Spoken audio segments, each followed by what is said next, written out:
Welcome aboard TED Talks Cruises, the podcast where wanderlust meets wisdom. Join our two hosts on a cruising adventure full of laughter, learning, and luxury. Ken Conan is a cruise rookie. He's wide-eyed, full of questions, and maybe still figuring out which end is aft. Ted Blank is a seasoned cruise expert who's been there, done that, and he even has a preferred deck chair. Each week, Ted and Ken dive into the world of cruising, from picking the right itinerary to insider tips, their personal insights, and behind-the-scenes secrets. Whether you're planning your first cruise or you're a platinum tier cruiser looking for fresh perspectives, TED Talks Cruises brings relatable stories, helpful advice, and plenty of good vibes. So get ready to laugh, learn, and set sail. No passport required. Hey, it's Ken Conan with TED Talks Cruises. I am, of course, Ken Conan, your rookie, and we've got our expert with us, Mr. Ted Blank. How are you, sir? I'm doing well, thank you. Awesome. We were talking pregame about today's show, and I'm always like excited, but this one's got me a little extra excited because we were on a river cruise. I think maybe Probably year almost this time. Exactly a year ago. Is that sounding right? And by the way, I love how you bring the sports metaphors into travel. Oh yeah, that's a new thing. That could be our thing. You know, sports metaphors and travel. I am kind of a sportsy type guy. And I'm not. So this is perfect. We're a good yin and yang. This is all good. This is all good. Yeah, we last fall, if I'm remembering right, we were on the Rhine right River around Halloween, I think, maybe the 1st of November. Yeah, you had a chance to do the Rhine River cruise, and then boy, you lucked out and got to do the Danube a couple months later. I know. We really fell into a bit of a lucky streak, and I'm ready to get back on another river cruise. And I was thinking, I wonder if you'd tell me about some that I might want to go on. Yeah. Well, that is, it's very interesting because that is probably one of my top 5 questions that I get asked by people, clients, and also kind of, the people who stop me on the street and, say, hey, travel expert, I have a question for you. Yeah. And it's, where do I go next? I've done the Danube. I've done the Rhine. What should I do next? And I love that question. Yeah. Because it means that you went on that river cruise and you loved it. And of course, that's really common, but river cruises aren't for everybody. Yeah. So it's good to know that you went on it, you loved it, and you're among like the 99% of people who have gone on river cruises and are going to go on a second one. Yeah. So if you haven't gone on one yet, that's why. Yeah. You'll be back. Trust me, you'll be back, and you'll. I agree. Yeah. There was no doubt in my mind when we stepped off the ship after the Rhine River. I'm like, okay, we got to figure out how to do this again. That was so much fun. We've said it in other podcasts, but you unpack one time and then you show up at these cool cities, and the cities are built around the river back in the day, and so you're right in town. Yeah, you're like, it's funny. One of the river cruise companies, waterways. They talk about the heart of Europe. Yeah, and you really do see the heart of Europe. Yeah, and once you've done it. It's hard to imagine yourself doing a different kind of a trip, I think. So the good news is that there's more water. There's actually more water, and there are more places you can go. And I think that's really cool because I think sometimes people think, well, I've done the Rhine, I've done the Danube, I'm done. Right. I've run out of places to go. And there are plenty more places you could go on a river cruise. Love that. Where would you like to take us first? We want to stick to Europe and go from there? Let's start in Europe and maybe kind of take it overseas after that. Okay. So there are a lot of river cruise options in Europe. The Rhine and the Danube mostly are in Germany, Austria, a little bit of Holland, a little bit of France. Yep. So they kind of cover those two territories pretty well. You can actually stay on the Danube, and you can keep going south from Budapest into Eastern Europe. Yeah. Like Croatia, Serbia, Bulgaria, Romania. You can actually go see Vlad's castle. Oh, come on. Otherwise known as Count Dracula. So you can actually go see his castle on a river cruise. Super cool. And as you get further and further into Eastern Europe, Europe gets pretty exotic.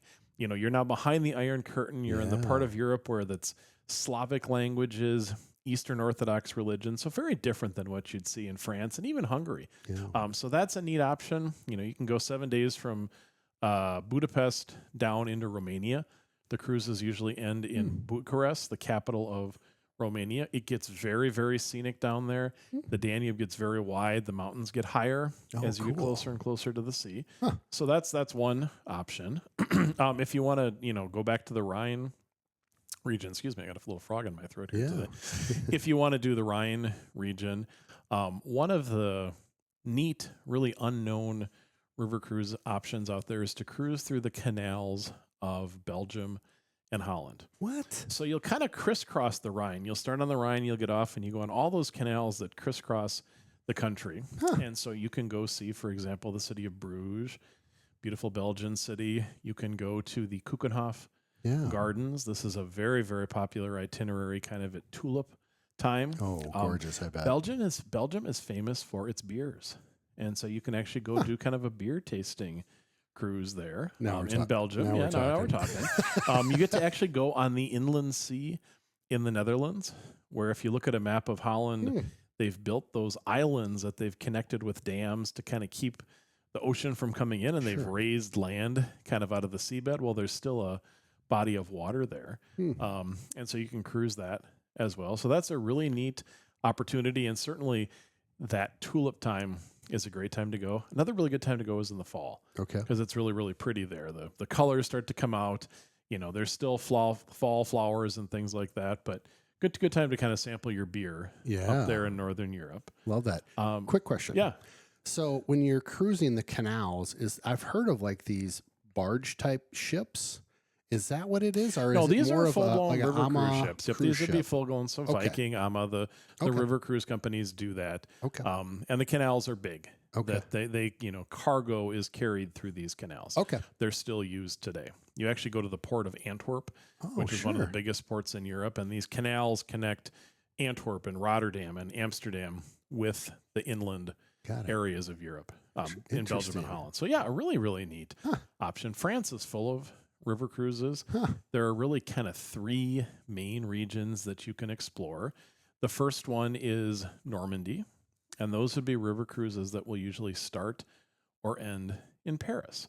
So how perfect. Oh, fun. Fly to Paris, spend a couple days there, go to the art museums. Don't rob the Louvre. We don't want you to do that, but go to the art museums, have some coffee in a little cafe there, have some, authentic French cuisine, maybe do a little shopping, and then you head off into the countryside to Normandy. Wow. And so you'll kind of end up on the ocean at the D-Day landing beaches. Oh my goodness. And so you can see that, you can experience that World War II history, but along the way, there's a whole lot to see, including Monet's gardens at Giverny.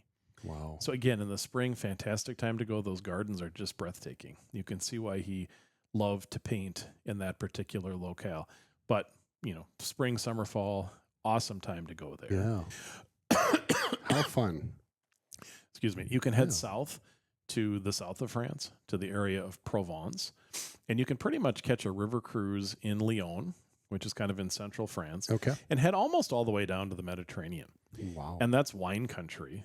Of course, Burgundy and those beautiful provincial or Provençal fields of lavender. You're going to go through that. Sure. You'll see some very interesting architecture, some old Roman architecture, and just kind of that quintessentially Southern France experience. A lot of wine.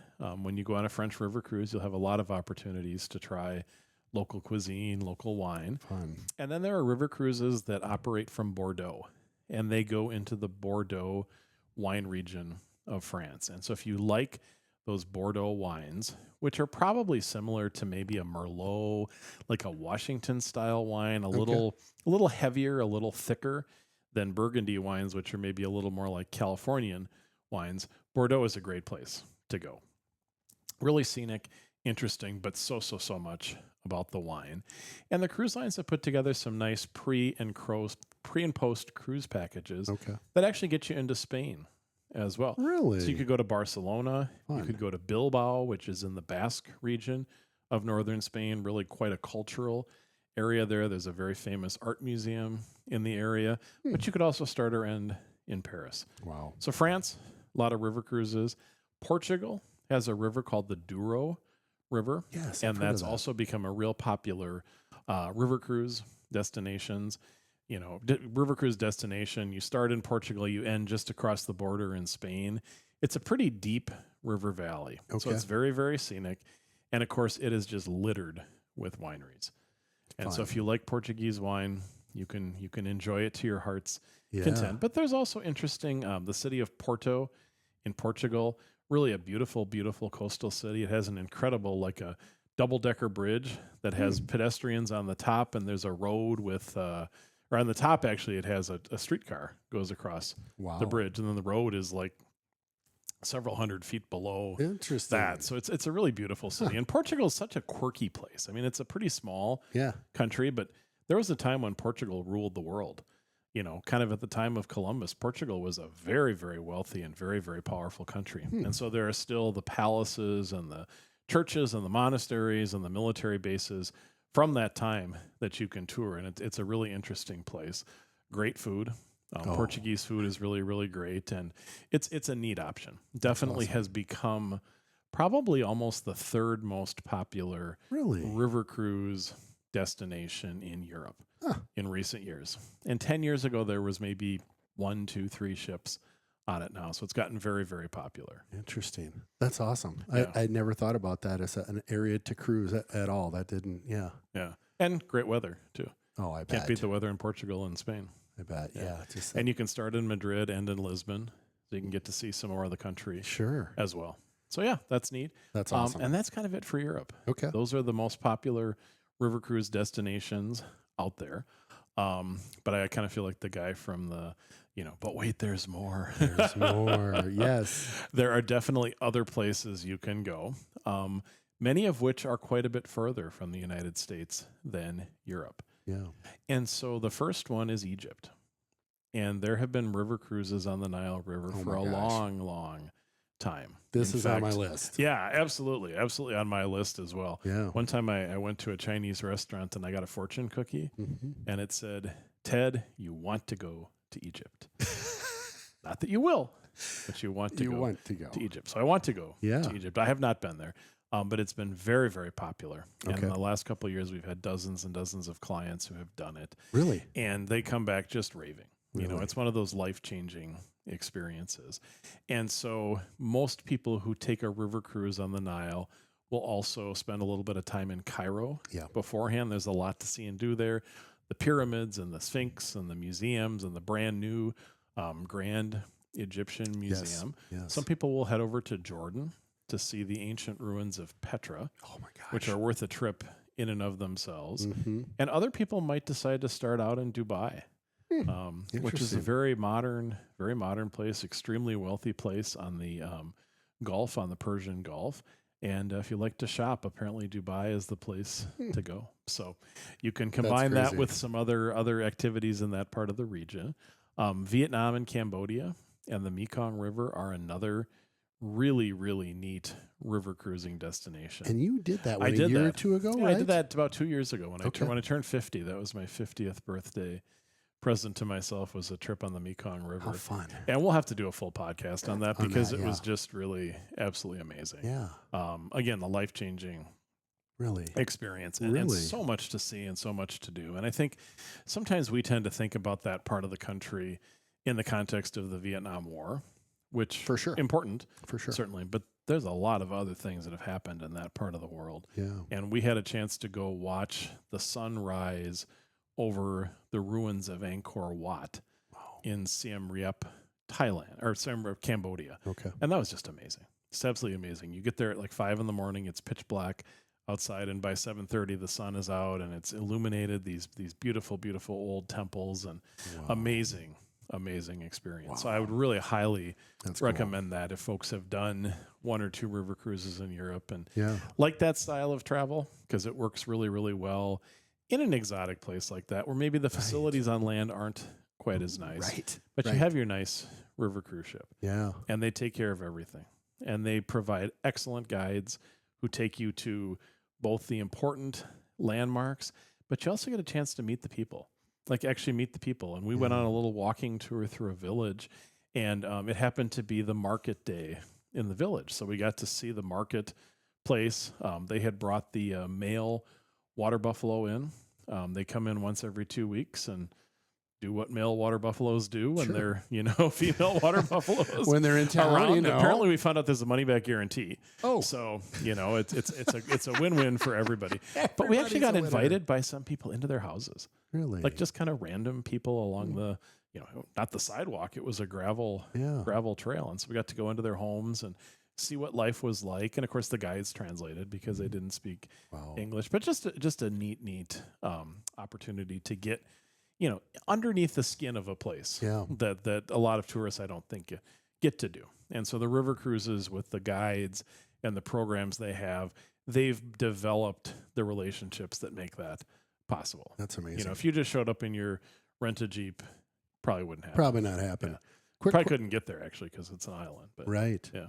Quick question for you. So being a foodie, I always think of like when we travel to Vietnam at some point, is on the ship, is it similar kind of that style food on the ship as well? Or how does that frame up when you travel to another country? Yeah, that's a great question.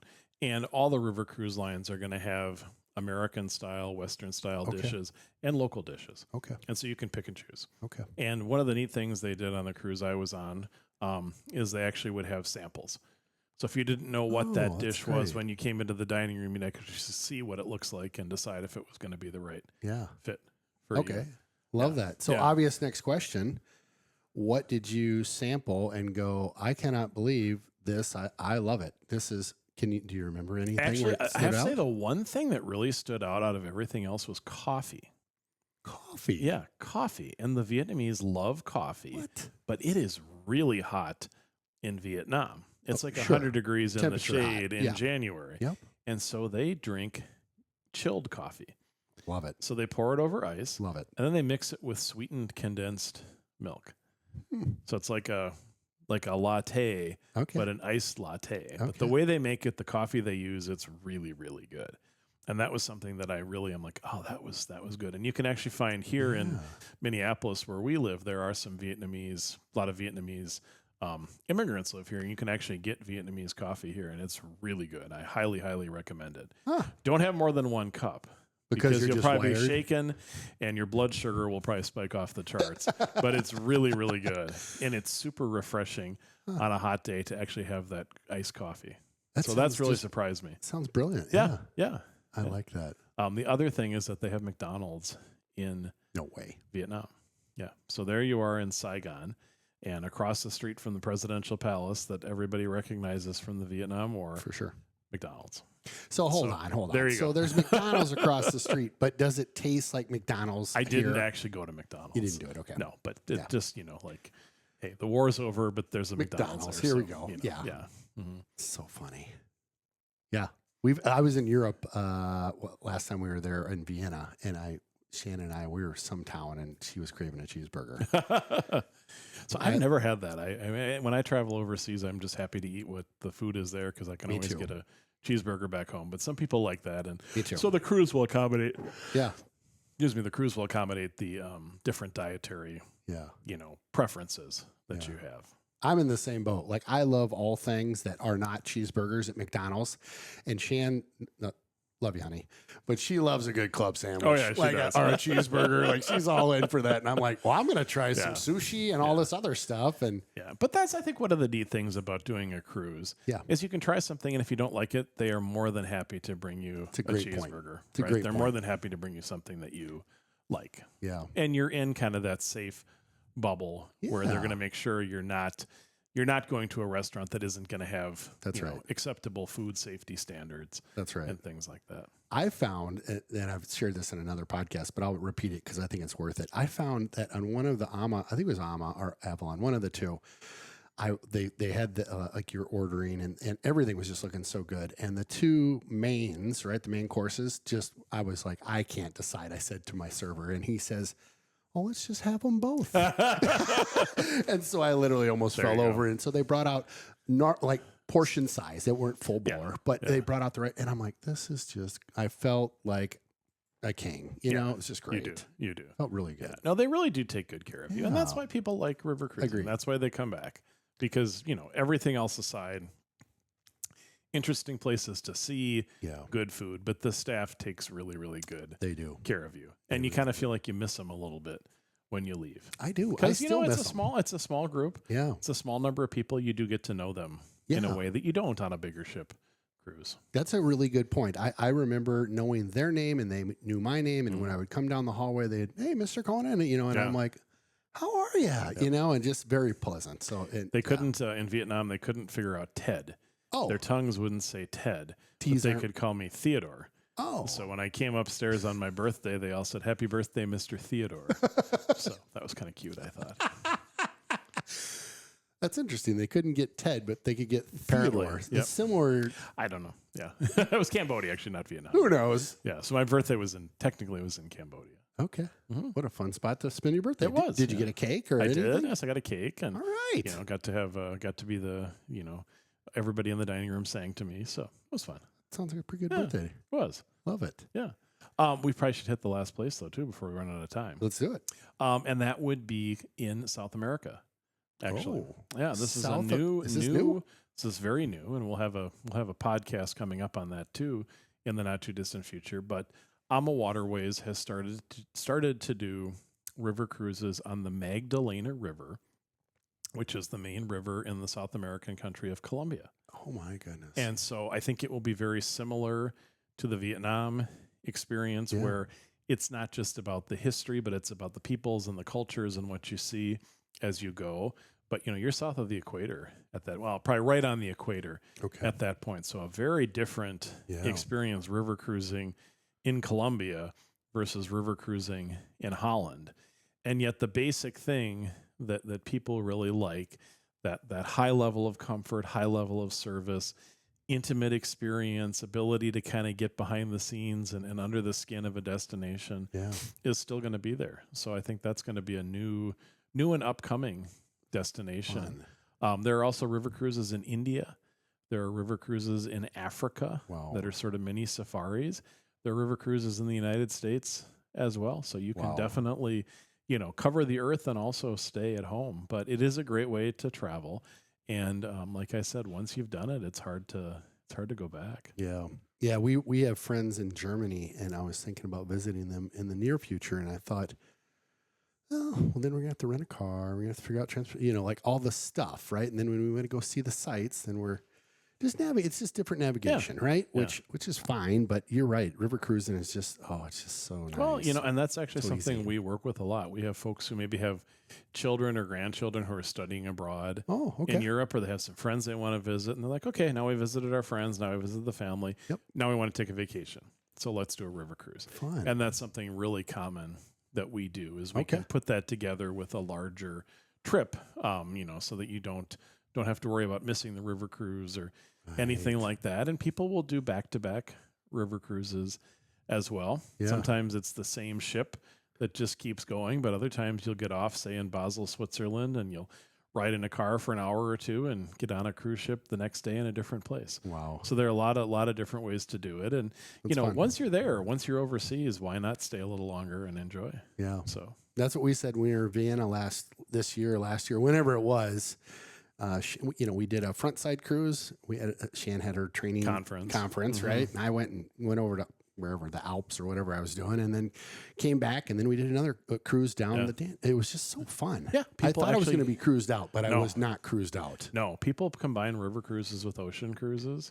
Oh, people will take the Queen Mary 2 across the Atlantic, spend a little bit of time in England, fly to France, maybe do a river cruise there. I mean, the options are just really endless. And, if you've got the time, I would really recommend it. And you come back, and even those European cruises are kind of certainly life enhancing and life enriching. I would agree. But some of the other ones, I'd say really you go there and it is kind of a life-changing experience.